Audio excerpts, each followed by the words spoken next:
Next topic is Rashtrakutas. Rashtrakutas kingdom was established by Danti Durga or Danti Varman. So we established the Rashtrakutas kingdom. They are Danti Durga or the Danti Varman. The word Rashtra in Sanskrit means territory, while Kutas means chieftain. So please remember the meaning of these words, they are very important. Prior to acquiring the status of a ruling dynasty in the Deccan, the Rashtrakutas were the vassals of the Chalukyas in central India. So about the status of ruling dynasty, they were ruling the Deccan dynasty. The Rashtrakutas were also ruling the central India as well. The dynasty produced many famous warriors and efficient administrators. So in this dynasty different types of famous warriors were also produced, and even the efficient administrators were also produced. So this is the Kailashnath temple which belongs to the Rashtrakutas. Malkt or Mania Khet near modern Sholapur in Maharashtra was the capital of the Rashtrakutas. So which area is the capital of the Rashtrakutas? They are Malkhed or Mania Khet. They fought many wars with the Gujara Pratiharas, the Chalukyas of Vengi, the Pallavas of Kanchi, the Pandyas of Madurai. So these are the different types of you can say other kingdoms which the Rashtrakutas had fought. Gradually, large tract of Maharashtra, Gujarat, and Malwa came to included in the Rashtrakuta Empire. So these all the areas were included in the Rashtrakuta empires. So as you can see in this picture in page number 142, this is the regional kingdom in India. So all the different types of people or different types of kingdoms, they were ruling independently. So as you can see, here is Kakatiyas, here is Cholas, here is Pandyas, here is Chalukyas, here is Hosalas, here is Rashtrakutas, Gujara, Pratiharas, Paramas, Chandelas, Kamarupa, Tomars, Chahamanas, and Solanki. So these are the different regional kingdom in India. The Rashtrakutas ruler in the Deccan lasted till the end of the 10th century. So they have lasted till the end of the 10th century.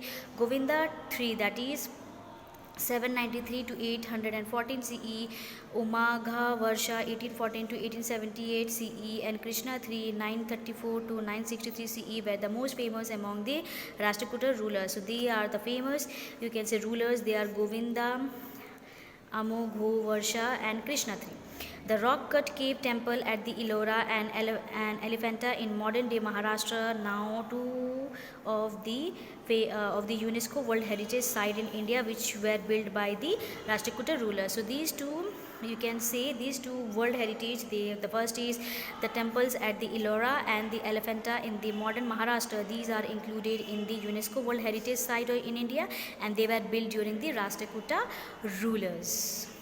Or they were ruled by they were built by the Rashtrakutas rulers. Next is other prominent kingdoms. First is the Chauhans. The Chauhans were the last prominent Indian dynasty of North India. The Chauhans or the Chahamana dynasty of Ajmer were established in the 11th century. So what is the other name of Chauhans? They are the Chahamana dynasty. Before coming to power, they were vassals of the Gujara Pratihara. So they also belong to the category of Gujara and Pratiharas. One of the famous ruler of the Chauhan dynasty was Vigraharaj, who captured Chittor. Prithviraj Chauhan, the most outstanding Chauhan ruler, ascended the throne of Ajmer around 1169 CE. So he was the famous or you can say outstanding ruler of the Chauhan ruler, and he ascended the throne of Ajmer in the year 1169 CE. He followed a policy of expansion. So his policy was expansion. That means he wanted to capture as number of areas in his empire. His most famous expedition was against the Chandelas of Bundelkhand. The events of Prithviraj's reign have been described in Prithviraj Raso, composed by his court poet and friend Chand Bardai. So about his different types of events which he had done, that all the events are written in a famous book known as Prithviraj Rasa, and it was composed by whom? His famous court poet and his friend, that is Chanda Bardai.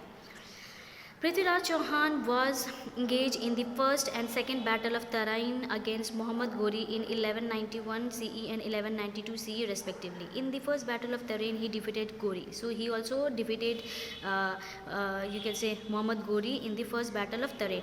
However, in the second battle, he was defeated and executed. So in the second battle, he was defeated by the Muhammad Ghori and he was executed. That means he was declared dead. So here is a picture of Prithviraj Chauhan, as you can see in this picture. Next is the Kalachuris. Kalachuri is the dynastic name used by two kingdoms in central India and parts of Karnataka. Kings bearing these dynastic names ruled from the 10th to 12th century. So they basically ruled from the 10th to the 12th century.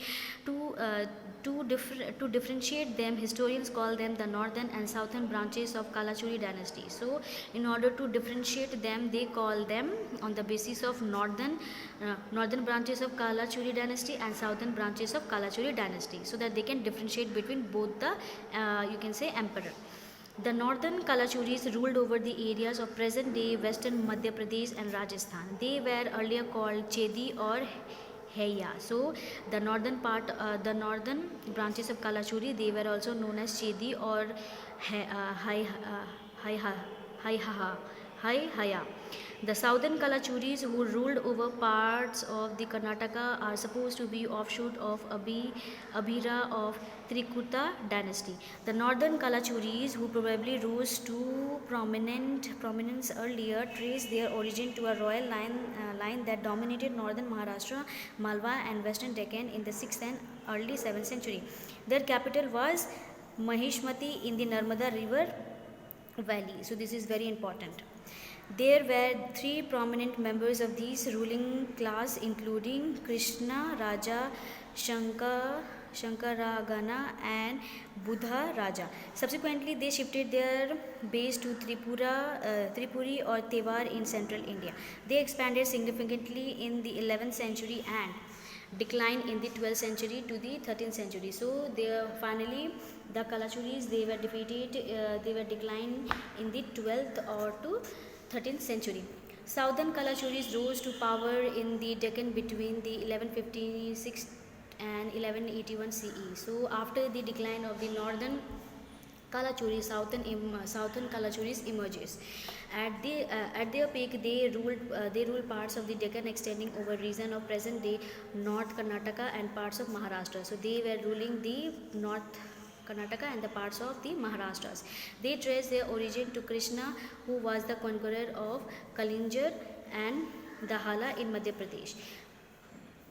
Bijala, a ruler of this dynasty, wrested power from the Chalukya king Taila III and established his authority over Karnataka. He was succeeded by his son Someshwara and Sangama. Their rulers were short and eventful. So all these rulers, they were only for very short duration of time, and they were very eventful. That means different types of activities had taken place during their period. A new religion sect called the Lingayat or Vira Shiva was founded during their rule. So a new religion was found. Besides a unique and purely native form of Kannada literature, poetry called the Vachanas also came into existence during this time. So Vachanas also came during the southern Kalachuris time.